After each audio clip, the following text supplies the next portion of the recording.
What if I told you that the man behind Uber, Travis Kalanick, didn't just disrupt the taxi industry, he bulldozed right through it? From dodging legal battles to outsmarting competitors, Kalanick's story is filled with controversy, scandal, and grit. His rise to billionaire status wasn't just about innovation, but about bending rules, breaking norms, and risking everything. But that's just the start of the scandalous journey we're about to dive into. Before we dive into Kalanick's jaw-dropping journey, don't forget to hit that subscribe button to stay connected to the Millionaire Lux Room.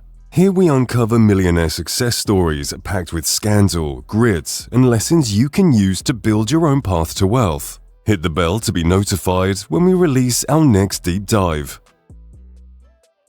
In today's video, we're going deep into the mind and methods of Travis Kalanick, the man who turned Uber into a global empire worth billions. By the end of this video, you'll uncover the exact strategies Kalanick used, some bold, some ruthless, that made Uber a household name. And more importantly, you'll learn how to apply these lessons to your own life, regardless of your industry. This is a blueprint for building wealth and success from nothing. So stay tuned, because what happens next might just change the way you think about business forever. Travis Kalanick wasn't born into privilege, and his journey to becoming a billionaire didn't start with a grand vision or an easy break. In fact, his path to success was paved with failure, a monumental one at that. In 1998, Kalanick co-founded Scour, a peer-to-peer file-sharing service. Now, this was a time when the internet was still relatively new and people were just discovering the power of file sharing. Think of Scour as the precursor to Napster or even BitTorrent. Scour allowed users to share music, movies, and videos with just a few clicks. It was revolutionary, yes, but it was also controversial, and controversy often brings chaos. As Scour grew in popularity, it also attracted unwanted attention from some very powerful enemies: the entertainment industry. The Recording Industry Association of America and Motion Picture Association of America saw Scour as a threat, accusing the company of promoting piracy on a massive scale. And then came the hammer, a $250 billion lawsuit. That's not a typo. Kalanick and his team were sued for $250 billion. For most entrepreneurs, this would have been the end. Imagine being in your early 20s, on the cusp of success, only to be slammed with the largest lawsuit in US history. Scour went bankrupt. Kalanick was financially and emotionally drained. He tasted the highs of entrepreneurship, but was now living through its most brutal lows. But here's where Kalanick separated himself from the average person. He didn't let the failure destroy him. Instead, he embraced it. He learned from it. He saw it as a stepping stone, not a tombstone. The ability to bounce back from failure is one of the most important lessons you can take from Kalanick's journey. He didn't let it define him. The Red Swoosh Era, Kalanick's first taste of success. After the collapse of Scour, many people in Kalanick's position would have retreated, licking their wounds and possibly taking a safer, more stable job. But not Travis. Failure only fueled his fire. In 2001, Kalanick co-founded Red Swoosh, another peer-to-peer content delivery company. Now, Red Swoosh wasn't much different from Scour in terms of technology, but Kalanick had learned a critical lesson: timing and strategy. He knew how to navigate the tricky waters of intellectual property, steering clear of the legal pitfalls that had sunk Scour. For the first few years, Red Swoosh struggled. Kalanick was living lean, sometimes skipping paychecks and sleeping on a friend's couch just to make ends meet. But this part of his journey is critical because it showcases another defining trait of his: resilience. Kalanick believed in his vision, even when the odds were stacked against him. He wasn't driven by comfort or stability, he was driven by the desire to win, no matter the cost. By 2007, Kalanick's persistence paid off when Akami acquired Red Swoosh for $19 million. For most people, this would be the peak of their entrepreneurial journey, a successful exit, financial security, and a well-earned break. But for Kalanick, this was just the beginning. He tasted success, but his appetite for disruption and innovation was far from satisfied. The Big Break. The birth of Uber. Now let's fast forward to 2009. This is where Kalanick's story really takes off. That year, Kalanick was introduced to Garrett Camp, one of the co-founders of StumbleUpon. Camp had been grappling with a problem that so many of us have experienced, trying to hail a cab in the middle of a snowy Parisian night and failing miserably. Camp came up with an idea. What if you could hail a ride from your smartphone with just the tap of a button? Thus, Uber Cab was born. When Kalanick was introduced to this idea, he saw its potential immediately. But as with any startup, it wasn't without its risks. The taxi industry was heavily regulated, and entering the market would mean going up against entrenched, often corrupt local systems. But for Kalanick, this was exactly what appealed to him. He loved challenge. In fact, it wasn't just about creating a new service, it was about disruption. Kalanick wanted to disrupt the entire transportation industry, and he was willing to break some rules to do it. Uber Cab, which was later shortened to just Uber, initially targeted wealthy clientele in San Francisco, offering black cars at a premium price. But as the company grew, Kalanick saw an opportunity to scale the business globally.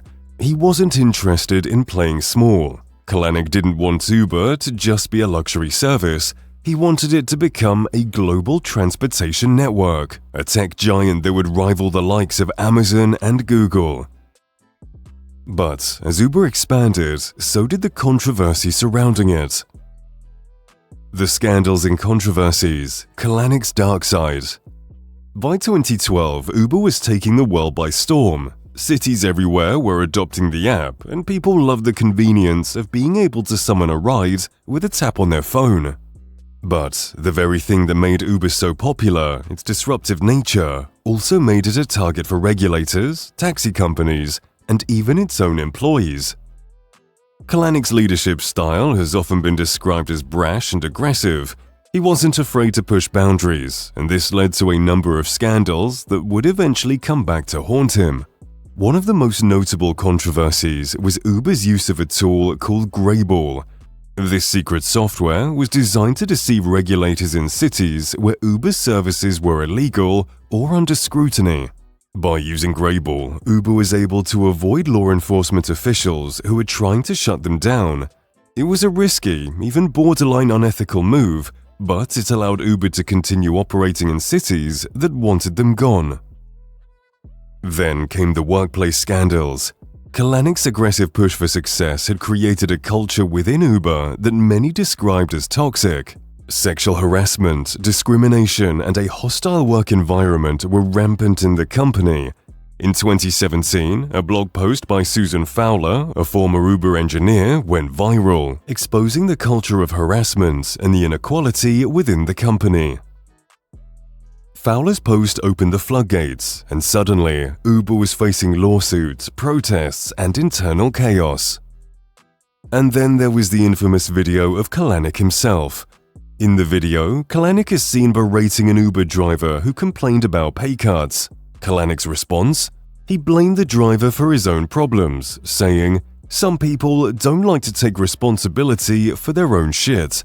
The video went viral, and it cemented Kalanick's reputation as an arrogant, out-of-touch CEO. With pressure mounting from both the public and Uber's board of directors, Kalanick was forced to resign as CEO in 2017. His aggressive leadership style, which had propelled Uber to global dominance, had also led to his downfall. Lessons learned. What you can take away from Kalanick's story. So, what can we learn from Travis Kalanick's rise and fall? First, let's talk about resilience. Kalanick's ability to bounce back from failure is one of the most crucial lessons you can take away from his journey. After being crushed by a $250 billion lawsuit, Kalanick didn't give up. He used that experience to fuel his next venture, Red Swoosh, which ultimately led him to Uber. Next, there's risk-taking. Kalanick wasn't afraid to break the rules. Whether it was operating Uber in cities where it was illegal or using Greyball to deceive regulators, Kalanick was willing to take risks that others wouldn't. Now, I'm not saying that you should engage in unethical practices, but the lesson here is about calculated risk. Sometimes you have to push boundaries and take chances that others are too afraid to take. Finally, Kalanick's story is a cautionary tale about leadership. While his aggressive style helped Uber scale quickly, it's also fostered a toxic culture that ultimately led to his ousting. As you build your business or career, remember that success at all costs can often come back to bite you. Building a company is not just about growing fast, it's about growing sustainably. Kalanick's next move: 10100 and cloud kitchens. Even after being forced out of Uber, Kalanick didn't fade into obscurity. Far from it. In 2018, he launched a venture fund called 10100, focusing on real estate and e-commerce investments. But Kalanick's real focus is on something called cloud kitchens. These are delivery-only kitchens that cater specifically to the rising demand for food delivery services. Think Uber Eats, DoorDash, Grubhub, but without the physical restaurant. It's a bold, forward-thinking idea, and it shows that Kalanick is still very much a disruptor at heart. With 10100 and cloud kitchens, Kalanick is positioning himself at the forefront of yet another industry revolution. What this proves is that even when you're forced out of your own company, you can rise again, smarter, more experienced, and more strategic. Travis Kalanick's journey isn't just a wild success story. It's a blueprint for those willing to take risks and challenge the status quo. You don't need to build the next Uber to apply his lessons. What matters is resilience, pushing boundaries, and knowing when to take risks that others shy away from. Whether you're launching a startup or trying to scale your existing business, Kalanick's story is proof that fortune favors the bold.